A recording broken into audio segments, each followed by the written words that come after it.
Recently, I made a video about why one of my favorite brands isn't so popular. And once you analyze it, it makes complete sense. If you're interested in watching that video, I leave it linked above for you to check it out. A while ago, I read an article that stated something very true.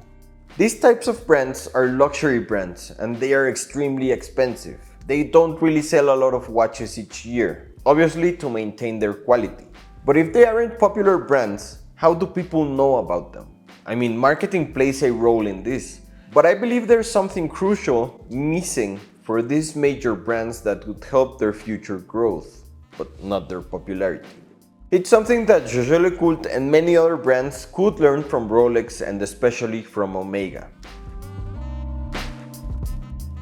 In my opinion, customer loyalty is very important for these kinds of brands. Generally, they attract people from wealthy families where tradition holds significant value.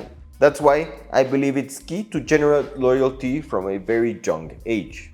So how can this loyalty be achieved for a lesser known brand? I'll give you a very extreme example to clarify what I mean. Omega is a historical brand, a luxury brand, and one known for having very high prices.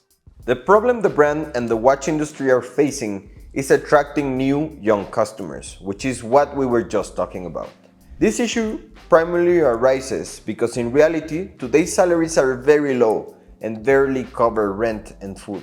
So thinking about purchasing a luxury watch with multiple zeros is out of reach for many people. That's why I feel the strategy they created with Swatch was brilliant. It was a magnificent strategy to build brand loyalty with kids, young women, and even some men. And let me explain. I can share this because I experienced it firsthand. When I bought the MoonSwatch, I was amazed to own a watch that looked just like the Speedmaster, but was, well, a toy. But what happened 2 weeks after I bought this toy watch? It basically opened my appetite to buy the real watch, the one worn by astronauts, and eventually I ended up purchasing it. From another perspective, imagine you have your wife and your kids, and each out of you buys a MoonSwatch in different colors, making it a family thing to wear the same watch. If your son is 5 or 6 years old and grows up with this memory of the MoonSwatch, seeing you wear it, seeing his mom wear it, and having the opportunity to wear it with you, what do you think will happen when that kid is 25 or 30 years old and walks by an Omega boutique and sees the Speedmaster? Evidently, he will have memories and will have generated loyalty and sentiment towards the brand, because that watch will bring back all those memories. And of course, he will end up buying it. It's a very long-term investment, but I believe it will yield significant returns because Omega will be collecting royalties from this collaboration in the form of new customers for many, many years to come.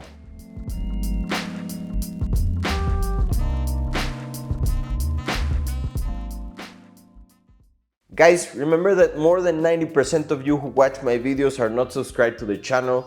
So if you like talking about watches, if you like talking about the market, please click the subscribe button, activate the bell, and I'll see you here next video.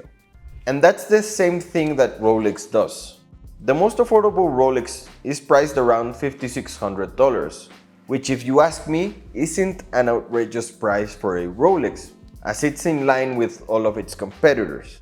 It is an entry-level watch, the brand's cheapest model. But regardless, almost any person who saves and makes the effort can purchase it. $5,600 isn't outrageous or unattainable. What I mean is that if you save and put in the effort, this watch can become a reality as a wedding gift, as a graduation gift, or for something extremely important. The incredible thing about this watch is that even though it's the most affordable in the line, it carries all of the weight of the brand, of being a Rolex. Imagine if your dad with great effort saves and gives you an Oyster Perpetual when you graduate from college. Your favorite watch then becomes exceptionally special due to all that emotional weight. So when you start your own company, or when you get appointed as a director, or when you have any significant date or celebration and you wanted to commemorate it with a watch, your first thought will be obviously Rolex. This is because that watch your dad gave you helped you develop loyalty to the brand through those memories and feelings. That is exactly why I think Je Le Cult is missing something like that. Obviously, not a MoonSwatch that everyone can have, as that would go against the essence of the brand, but it needs a watch that attracts young people. Generally, Je Le Cult watches are very elegant, and at least when you're young, that doesn't attract you much. But having a sporty watch around the $5,000 to $6,000 range could start generating brand loyalty and love from a young age. It would be a spectacular addition to the brand's catalog and a future investment, because those kids who receive the watch as a gift or who manage to buy it after making great efforts will develop a strong affection for the brand, which translates into significant sales in the future. But what do you think?